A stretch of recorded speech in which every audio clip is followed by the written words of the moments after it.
يهده الله فلا مضل له ومن يضلله فلا هادي له ونشهد أن لا إله إلا الله وحده لا شريك له وأشهد أن محمدا عبده ورسوله أما بعد فأعوذ بالله من الشيطان الرجيم بسم الله الرحمن الرحيم إنما يريد الله ليذهب عنكم الرجس أهل البيت ويطهركم تطهيرا. قال الله تعالى في شان حبيبه مخبرا وآمرا إنا أرسلناك شاهدا ومبشرا ونذيرا إن الله وملائكته يصلون على النبي يا أيها الذين آمنوا صلوا عليه وسلموا تسليما. الصلاة والسلام عليك يا سيدي يا رسول الله. الصلاة والسلام عليك يا سيدي يا حبيب الله.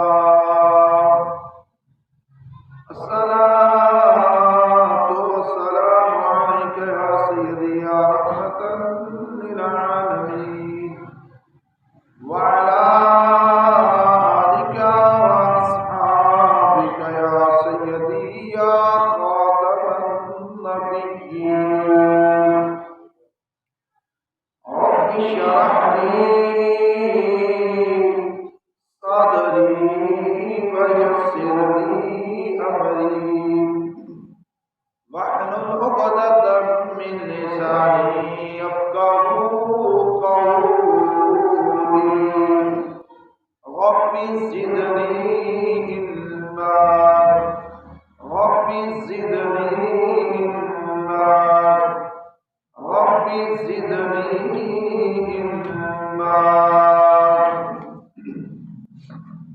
میرے نہایت واجب الاحترام معزز و محترم سامعین کرام، اللہ رب العزت کی حمد و ثنا، نبی کریم رؤوف الرحیم، نور مجسم، شفیع معظم، خلیفۃ اللہ الاعظم، حبیب کبریہ احمد مجتبی جناب محمد مصطفیٰ صلی اللہ علیہ وآلہ وسلم کی پاک بارگاہ عالیہ میں ہدیہ درود و سلام پیش کرنے کے بعد اللہ رب العزت کا لاکھ لاکھ بار ہم شکر ادا کرتے ہیں کہ جس خالق اور مالک نے جمادی الثانی، جس کی آج 15 تاریخ اور تیسرا جمعۃ المبارک اللہ رب العزت نے ہمیں نصیب کیا ہے، خالق و مالک آج کے اس مقدس دن کی برکت سے ہم سب کے صغیرہ کبیرہ گناہوں کو معاف فرمائے، ہم سب کا خاتمہ بالایمان فرمائے اور مرنے کے بعد آقا علیہ الصلوۃ والسلام کی شفاعت کبریٰ سے بہرامد فرمائے۔ جیسا کہ آپ کے علم میں ہے کہ 20 جمادی الثانی سیدہ طیبہ طاہرہ زاہدہ سیدہ کائنات سیدہ فاطمہ سلام اللہ علیہا آپ کی ولادت و سعادت کا دن ہے، تو اسی مناسبت کے ساتھ میں نے آپ کے سامنے قرآن مجید فرقان حمید کی ایک آیت تلاوت کی ہے۔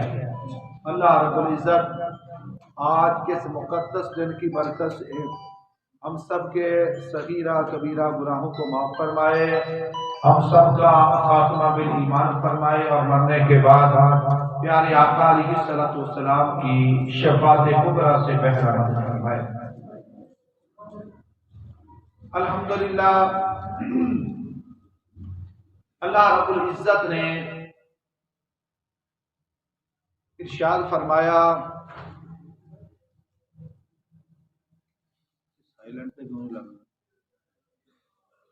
اللہ رب العزت نے پارہ نمبر 30 سورۃ الکوثر کے اندر ارشاد فرمایا، انا اعطیناک الکوثر، اے محبوب ہم نے آپ کو کوثر عطا فرمایا،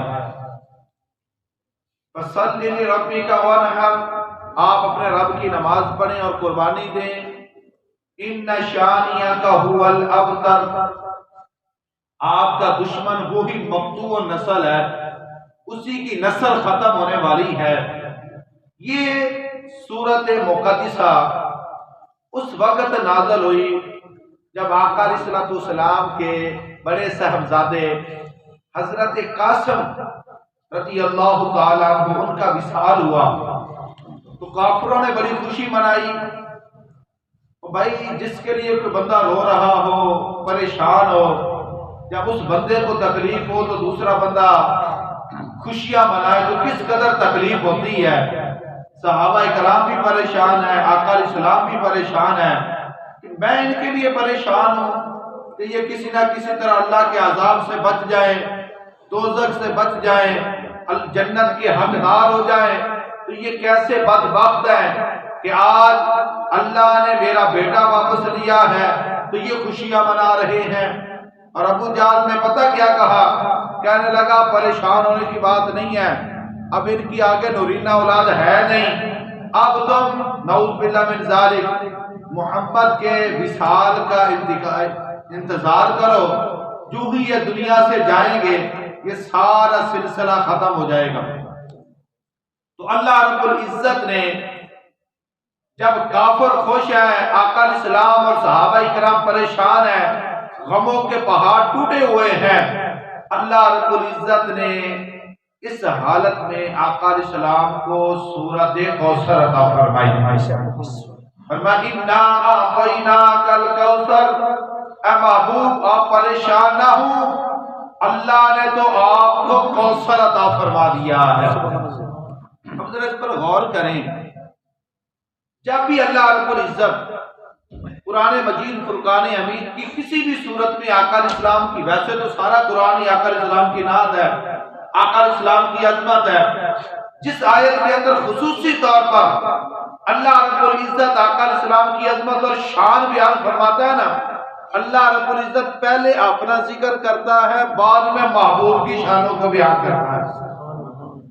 دیکھیں جب آقا علیہ السلام کے بارے میں فرمایا کہ میں نے اپنے محبوب کو کل جہانوں کے لیے رحمت بنا کر بھیجا، تو کیا فرمایا، وَمَا أَرْسَلْنَاكَ إِلَّا رَحْمَةً لِلْعَالَمِينَ، ہم نے نہیں بھیجا مگر آپ کو تمام جہانوں کے لیے رحمت بنا کر بھیجا ہے۔ میں دوسرے مقامات پر فرمایا إِنَّا أَرْسَلْنَاكَ شَاهِدًا وَمُبَشِّرًا وَنَذِيرًا، کہیں فرمایا یا ایھا الناس قد جاءکم برہان من ربکم وانزلنا الیکم نورا مبینا، کہیں فرمایا سبحان الذی اسری بعبدہ لیلا من المسجد الحرام الی المسجد الاقصی۔ اب شان محبوب کی بیان فرمانی ہے، لیکن پہلے اللہ رب العزت اپنی عظمت اور شان بیان فرماتا ہے، بعد میں اپنے محبوب کی۔ کیوں؟ کیونکہ اللہ نے جو محبوب کو عظمت اور شان عطا فرمائی ہے یہ انسان کی عقل میں آنے والی نہیں ہے۔ انسان تو سوچے گا نا یہ کیسی ہو سکتا ہے کہ رات کے تھوڑے سے حصے میں بندہ مسجد بیت اللہ شریف سے مسجد حرام سے مسجد اقصی گیا اور پھر وہاں سے پہلا آسمان، دوسرا آسمان، ساتواں آسمان، سدرا اور پھر لا مکان پر گیا، اور جب واپس آیا جس پانی کے ساتھ وضو کیا تھا وہ اسی طرح بہ رہا تھا، اور جس بستر کو چھوڑا تھا وہ اسی طرح گرم تھا، جس کنڈی کو کھول کر گئے تھے وہ کنڈی اسی طرح پھیل رہی تھی۔ انسان کی عقل میں آنے والی یہ بات نہیں ہے، اس لیے اللہ نے پہلے اپنی عظمت اور شان بیان فرمایا تم نے یہ نہیں دیکھنا کہ میں نے محبوب کو شانیں کتنی عطا فرمائی ہے، تم نے یہ دیکھنا ہے کہ یہ شانیں دی کس نے ہیں۔ اور دینے والی ذات ان اللہ علی کل شیء قدیر ہے، تو تم اپنی عقلوں پر قیاس نہیں کرنا، تم نے اللہ کی عظمت و شان کو سامنے رکھنا ہے۔ جب دینے والی ذات اللہ کی ہے، لینے والی ذات مصطفیٰ کی ہے، تم کون ہوتے ہو اعتراض کرنے والے؟ فرمایا خبردار محبوب کی شانوں کا انکار نہ کرنا، دینے والا اللہ ہے، اگر انکار کرو گے تم اللہ کا بھی انکار کر بیٹھو گے اور ایمان سے ہاتھ دھو بیٹھو گے، تمہارا ایمان ہی سلب کر لیا جائے گا، تم مومن نہیں رہو گے۔ اس لیے اللہ رب العزت نے پہلے اپنی عظمت اور شان کا تذکرہ فرمایا، انا اعطیناک الکوثر، اے محبوب ہم نے آپ کو کوثر عطا فرمایا۔ اب کوثر کیا ہے؟ کوثر اس میں تفصیل کا صیغہ ہے، اور جس کثرت سے بنا ہے، کس سے جی؟ کثرت سے بنا۔ آج تک کوئی پیمانہ نہیں ہے جو کوثر کی حد بیان کر سکے کہ کوثر کی حد کتنی ہے، کثیر سے بنا ہے۔ کسی نے فرمایا کہ محبوب آپ پریشان نہ ہوں، اللہ نے آپ کو صحابہ کرام عطا فرمائے ہیں۔ اے محبوب آپ پریشان نہ ہوں، اللہ نے آپ کو آل پاک عطا فرمائی ہے۔ کسی نے اس کا ترجمہ کیا، محبوب آپ پریشان نہ ہوں، اللہ نے آپ کو قرآن عطا فرمایا ہے۔ اے محبوب آپ پریشان نہ ہوں، اللہ نے آپ کو بے شمار بلکہ سراپا معجزہ بنا کر بھیجا ہے۔ اے محبوب آپ پریشان نہ ہو، اللہ نے آپ کو نبوت عطا فرمائی ہے۔ اے محبوب آپ پریشان نہ ہو، اللہ رب العزت نے آپ کو حوض کوثر عطا فرمائی ہے۔ اور ایک ترجمہ جو امام رازی رحمۃ اللہ علیہ نے، ذرا پس منظر بھی دیکھے آیت اس سورت کے نزول کا کہ آقا اسلام پر غموں کے پہاڑ اور کافر تانا دے رہے ہیں کہ آپ کی نسل ختم ہونے والی ہے، اور امام رازی نے جو ترجمہ کیا ہے این موقع مناسبت کے بالکل مطابق ہے کہ محبوب آپ پریشان نہ ہوں، اللہ نے آپ کو سجدہ کائنات عطا فرمائی ہے۔ کیوں؟ کیونکہ آقا اسلام نے فرمایا کہ اللہ رب العزت نے ہر نبی کی اولاد کو اس نبی کی پشت کے اندر رکھا ہے، اللہ نے میری اولاد کو پشت علی اور سجدہ کائنات کے اندر رکھا ہے۔ فرمایا میری نسل قیامت تک چلے گی، لیکن اس کے بانی کون ہوں گے؟ سجدہ کائنات، سجدہ فاطمہ سلام اللہ علیہا ہوں گی۔ تو فرمایا محبوبہ پریشان نہ ہو، اللہ نے آپ کو تو سجدہ کائنات عطا فرمائی ہے۔ اب ذرا غور کریں تو فرمایا اللہ نے آپ کو کوثر، کوثر کا معنی کثرت، اور بھائی اللہ کا اگر کثیر دیکھ رہا ہو نا، کثیر تو عرف الاشیاء عن ازدادها، چیزیں ضدوں سے پہچانی جاتی ہے، چیزیں ضدوں سے پہچانی جاتی ہے۔ جب ضد آ جاتی ہے چیز سامنے کھل کر سامنے آ جاتی ہے۔ تو فرمایا اگر اللہ کا کثیر دیکھنا ہے، پہلے اس رب کا قلیل تو دیکھو، اس رب کا قلیل کتنا ہے۔ جب تمہیں قلیل کی سمجھ آ جائے گی، اس مولا کی کثیر کی بھی سمجھ آ جائے گی۔ فرمایا خالق اور مالک کا قلیل اتنا ہے، کل متاع دنیا قلیل، اگر ساری دنیا اکٹھی کی جائے تو اس خالق اور مالک کا قلیل بنتا ہے۔ اللہ اکبر، جس خالق اور مالک کا قلیل اتنا ہے کہ کل متاع دنیا قلیل، کہ ساری دنیا اکٹھی کی جائے، دنیا کا ہر اسباب اکٹھا کیا جائے، اللہ کے ہاں اگر وہ قلیل بنتا ہے تو اس خالق اور مالک کا کثیر کتنا ہے۔ یہ قرآن کی سب سے چھوٹی ہے، سورت مقدسہ ہے، انا اعطیناک الکوثر فصلی لربک وانحر ان شانئک ھو الابتر۔ جب یہ نازل ہوئی نا تو عرب کے اندر ایک میلہ لگتا تھا ہر سال، لوگ جناب والا اپنا اپنا کلام پیش کرتے، اور آپ دیکھیں گے ایک کتاب پڑھائی جاتی ہے سبع معلقہ، 7 سبع ہیں، 7 علماء شعراء کے وہاں پر کلام ہے، وہ اپنا کلام لکھ کر لاتا میلے میں، اگر بیت اللہ شریف کے ساتھ لٹکا دیتا، اور پھر وہ چیلنج کرتا ہے تو اس کا جواب دینے والا ہے, تو اس کی جناب والا فصاحت و بلاغت کو جاننے والا ہے, تو اس کی فصاحت و بلاغت کا مقابلہ کرنے والا کہ میں کس قدر فصیح کلام لے کر آیا ہوں, اس کے معنی پر غور کریں, اس کے مطالب پر غور کریں. لوگ آتے کہتے واہ واہ یہ کتنا عظیم کلام ہے. اس کو جناب والا 7 شعراء کے کلام, اس کی ایک کتابی شکل دی گئی, آج اسے سبا ملکہ کہا جاتا ہے. اور یہ دور تھا سیدنا صدیق اکبر آئے کہ یا رسول اللہ ہم بھی قرآن کی کوئی سورت نہ بیت اللہ شریف کے ساتھ لٹکا دیں. اب آقا علیہ السلام نے فرمایا کہ ابو بکر تم یہ سورت انا اعطیناک الکوثر یہ لے جاؤ. اب جب سیدنا صدیق اکبر یہ سورت لے کر گئے نا بیت اللہ شریف کے ساتھ لٹکا دی. اب جناب والا ابو جہل آیا ہے, تو ابو الحزم بڑا پڑھا لکھا بندہ ہے, لیکن ابو جہل اس لیے او بھائی اس پڑھے لکھے کا کیا فائدہ جس کو جناب والا ہدایت اور گمراہی کا ہی نہ پتا ہو, جہالت کا ہی نہ پتا ہو, ہدایت کا ہی نہ پتا ہو, وہ اس سے بڑا اور جاہل کون ہوگا. تو فرمایا یہ ابو الجہل ہے, یہ تو جہلوں کا بھی باپ ہے لیکن پڑھا لکھا اتنا ہے. بیت اللہ شریف میں آیا, اونٹنی پر سوار ہے, اس کے کلاموں کو دیکھتا جا رہا ہے.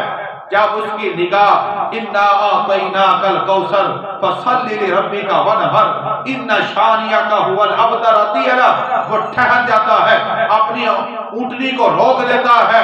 کئی گھنٹے غور و فکر کرنے کے بعد اب وہ نتیجہ اخذ کرتا ہے. پتہ کیا کہتا ہے, ھذا الکلام لیس لبشر, کہ یہ کلام کسی بشر کا ہے ہی نہیں, یہ کلام کسی بشر کا ہے ہی نہیں. اگر بشر کا ہوتا نا تو ابو جہل کے پاس اس کا جواب ہوتا, اس کی فصاحت و بلاغت تک پہنچ سکتا. یہ تو کلام ہی ایسا ہے, نہ اس کی فصاحت کی کوئی مثال ہے, نہ اس کی بلاغت کا کوئی مقابلہ ہے. یہ تو کلام ایسے لگتا ہے جیسے یہ جس او بھائی کلام کا پتہ کیسے چلتا ہے, جب کلام اتنا عظیم ہو تو صاحب کلام کتنا عظیم ہوگا. اس لیے کہا گیا تو کلام الملوک ملوک الکلام, جو بادشاہوں کا کلام ہوتا ہے وہ کلاموں کا بادشاہ ہوتا ہے. یہ اللہ رب العزت کا کلام ہے. جس طرح اللہ رب العزت بادشاہوں کا بادشاہ ہے, اس طرح اللہ کا یہ کلام بھی بادشاہوں کا کلاموں کا بادشاہ ہے. غور نہیں کرتے, دنیا کا کوئی بھی کلام ہو, کوئی بھی آپ لے لیں, کوئی کلام ہوگا جو صرف خوشی کے موقع پر پڑھا جاتا ہے, غمی پر آپ نہیں پڑھ سکتے. کوئی کلام وہ ہوتے ہیں جو صرف غمی کے موقع پر پڑھے جاتے ہیں لیکن خوشی کے موقع پر نہیں پڑھے جاتے. لیکن اس قرآن کی عظمت دیکھیں, خوشی کا موقع ہو تب بھی قرآن پڑھا جاتا ہے. خطبہ ہوتا ہے نا, خطبہ نکاح وہاں پڑھا جاتا ہے قرآن کے نہیں. تو خوشی کا موقع ہو تب بھی قرآن ہے, غمی کا موقع ہو تب بھی قرآن ہے.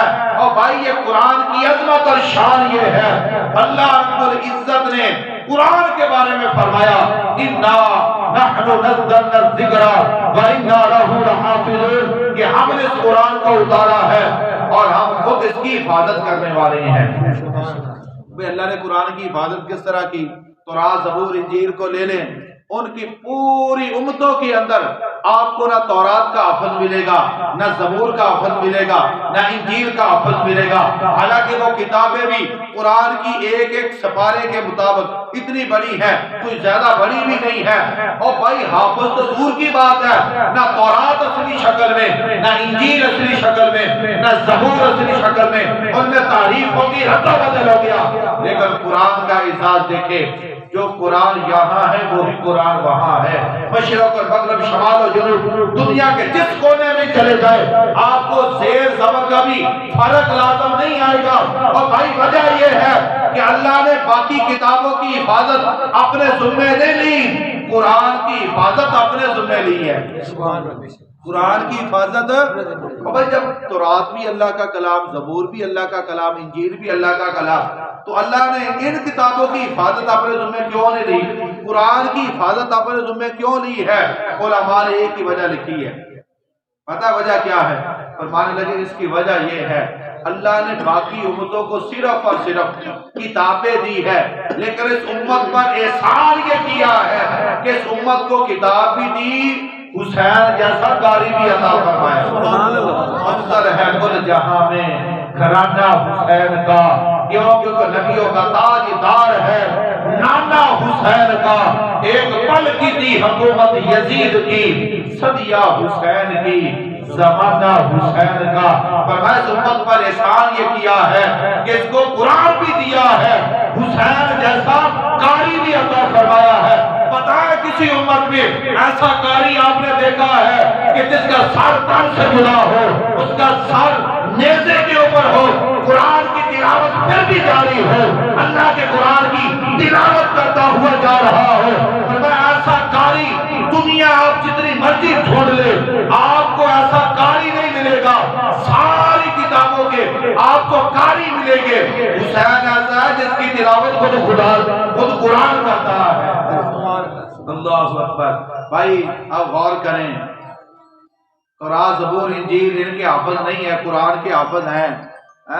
اور پھر آپ دیکھیں ان سے جب کہے نا او بھائی تم سپر پاور، اپنے دین کے لیے بڑا مال خرچ کرنے والے، لیکن تمہارے اندر حافظ نہیں ہے۔ ادھر تو 8-9 سال کا بچہ ہے، زبان بھی توتلی ہے، اور وہ کھڑا ہو کر قرآن پڑھتا ہے، زبان ٹھہرتی نہیں ہے۔ پچھلے جناب والا تھک جاتے ہیں، حافظ قرآن وہ ٹھہرتا ہی نہیں ہے، الف لام میم سے لے کر بناس تک پورے قرآن کی تلاوت کرتا ہے اور مسلسل کرتا ہوا جا رہا ہے۔ اور بھائی وہ پتہ کیا کہتے ہیں، یہودی ہو عیسائی ہو، تورات کا ماننے والا ہو، زبور و انجیل کا ماننے والا ہو، وہ کہتا ہم کیا کریں، ہمیں جن ہستیوں سے کتابیں ملی ہے تورات زبور انجیل، وہ خود حافظ نہیں تھے، ہم کس طرح زبانی یاد کریں؟ الحمدللہ ہم مسلمان سینہ چوڑا کر کے کہتے ہیں ہمیں جن ہستیوں سے قرآن ملا ہے اس کو صدیق اکبر کہتے ہیں، ہمیں جن ہستیوں سے قرآن ملا ہے اس کو فاروق اعظم کہتے ہیں، ہمیں جن ہستیوں سے قرآن ملا ہے اس کو حضرت عثمان ذو النورین کہتے ہیں۔ الحمدللہ ہمیں جن ہستیوں سے قرآن ملا اس کو مولا علی شیر خدا کہتے ہیں کہ رکاب پر قدم رکھ کر قرآن کی تلاوت شروع کرتے ہیں، دوسرا پہنچ جانے سے پہلے قرآن کی تلاوت کر لیتے ہیں۔ ہمیں تو ہستیوں سے قرآن ملا، اور تمہارے تو جناب والا بڑوں نے یاد نہیں کیا، ہمیں تو ان ہستیوں سے قرآن ملا جنہوں دنیا میں نہیں بلکہ ماں کے پیٹ میں اس قرآن کو زبانی یاد کیا ہے۔ ایسے تو نہیں غوث ہو رہی، ایسے تو نہیں آج ہر بچہ غوث اعظم کو جانتا ہے، 4 سال کی عمر پاک ہے، استاد جی کے پاس جاتے ہیں، استاد جی کہتے بیٹا پڑھو الحمدللہ رب العالمین، آپ نے فرمایا استاد جی مجھے 15 پارے زبانی یاد ہے۔ استاد حیران ہو کر کہتا ہے بیٹا 15 پارے کہاں یاد کیے سناؤ؟ آپ نے 15 پارے سنا دیے۔ کہنے لگے بیٹا کہاں یاد کیے ہیں؟ فرمایا میں ماں کے پیٹ میں تھا، میری ماں 15 پاروں کی حافظ تھی، روزانہ 15 پاروں کی تلاوت کیا کرتی تھی، اور میں نے پیٹ میں رہتے ہوئے 15 پارے زبانی یاد کر دیے ہیں۔ اللہ ہمیں تو ہستیوں سے قرآن ملا ہے جنہوں نے 40 سال عشاء کے وضو کے ساتھ فجر کی نماز کو ادا کیا۔ اور صرف اتنا نہیں، اب بھائی امام اعظم ابو حنیفہ کو دیکھے جو صرف رمضان کے اندر ایک مہینے میں 63 مرتبہ قرآن مکمل کیا کرتے تھے۔ 63 مرتبہ قرآن پاک ایک مہینے کے اندر، اور پتہ کیا ایک دن کو ایک رات کو، اور 3 قرآن آپ نماز تراویح کے اندر پورے مہینے میں ہر 10 دن کے بعد تراویحوں میں قرآن مجید فرقان حمید مکمل کیا کرتے تھے۔ اللہ نے تو ہمارے اکابر بھی ایسا پیدا کی ہے، اور بھائی جو قرآن کی تلاوت دکھائے نا کسی قوم کے اندر ایسے جناب حافظ ہوں جنہوں نے 40 سال عشاء کے وضو کے ساتھ فجر کی نماز کو ہر رات قرآن کو مکمل کیا۔ اور یہی نہیں، غوث بس آخری بات ہے، غوث اعظم فرماتے ہیں 40 سال کے اندر ایک رات ایسی بھی آئی طبیعت ٹھیک نہ تھی، اوپر جا کر آرام کرنے کے لیے جب میں نے قدم کو اٹھایا نا دل میں خیال آیا اے عبد القادر یہ تو شیطانی وسوسہ ہے۔ آپ فرماتے ہیں کہ میں نے قدم کو نیچے نہیں کیا، قدم اٹھا ہوا تھا سیڑھی پر رکھنے کے لیے، میں نے اسی حالت میں پورے قرآن کی تلاوت کو مکمل کیا ہے۔ آپ ہی حسینی بنے نا، آپ بھی غوث اعظم کو ماننے والے بنے نا، کرے نا قرآن کی تلاوتیں، قرآن کو پڑھے نا، ذرا غور تو کرے نا، ہے ہم حسینی، ہے ہم غوث اعظم کو ماننے والے، لیکن مہینے گزر گئے، سال گزر گئے، ہم نے تو قرآن پڑھ کر ہی نہیں رہے۔ بھائی اللہ نے جو ہمارا جسم ہے نا، جسم ایک ہے یہ مٹی سے بنا ہوا، ایک اس کے اندر ہے روح. ایک کیا ہے جی؟ اور روح ہی ہوتی ہے نا، نکل جاتی ہے تو یہ پتلا کیا ہو جاتا ہے؟ بے جان ہو جاتا ہے. آنکھیں ہیں دیکھ نہیں سکتی، زبان ہے بول نہیں سکتی، ہاتھ ہے حرکت نہیں. وہ کیا چیز ہے؟ یہ سالونہ کان روح قل الروح من امر ربی ہے. اور بھائی یہ امر ربی ہے نا، امر ربی. اگر روح بدروح بن جائے تو انسان کا یہ جو بت ہے نا یہ بے ساختہ ہو جاتا ہے. اور بھائی جس طرح جسم کو غذائیں دیتے ہیں، طرح طرح کے کھانے کھاتے ہیں، کبھی ورزش کرتے ہیں، کبھی طرح طرح کے جناب نعمتیں کھاتے ہیں تاکہ ہمارا جسم مضبوط رہے. کبھی غور کیا کہ روح کی غذا کیا ہے؟ اللہ نے روح کو اوپر سے اتارا اور اس کی غذا بھی اوپر سے نازل فرمائی. اس کی روح کی غذا کیا ہے؟ اللہ کے قرآن کی تلاوت ہے. کیا ہے؟ اللہ کے قرآن کی. جب قرآن کی تلاوتیں کریں گے نا ہماری روح پھر آپ سے خوش ہوگی، چہرے تر و تازہ ہوں گے. پھر اللہ تعالیٰ اپنی رحمتیں اور برکتیں نازل فرمائے گا. اللہ رب العزت نے فرمایا وَنُنَزِّلُ مِنَ الْقُرْآنِ مَا هُوَ شِفَاءٌ لِلنَّاسِ. آج ہر بندہ بیمار ہے اور بیمار اسی خود ہوئے ہیں، قرآن تو اسی پڑھتے نہیں. ذرا بناؤ نا ایک جس طرح ٹائم ٹیبل تسی بنایا ہوا ہے، صبح اٹھنا ہے، دکان کھولنی ہے، رزق کمانا ہے، کام کرنا نہ کام. انہیں چکو 15 منٹ ادھا گھنٹہ قرآن واسطے بھی دیو نا. سبحان اللہ. کسی 15 منٹ قرآن کی تلاوت کرنی ہے، روح نو غذا دینی ہے. اور جس طرح جسم نو غذا نہ ملے کتنی بے چینی لگ جاتی ہے، اس طرح ہو جائے کہ قرآن کی تلاوت نہ تو بے چینی ہمارے جسموں میں لگ جائے. اگر تو قرآن سے اس طرح محبت کرے گا تو قبر میں بعد میں اترے گا. قرآن تیری شفا کے لیے پہلے قبر کے اندر موجود ہوگا. سبحان اللہ. ہم سب کو عمل کی توفیق عطا فرمائے.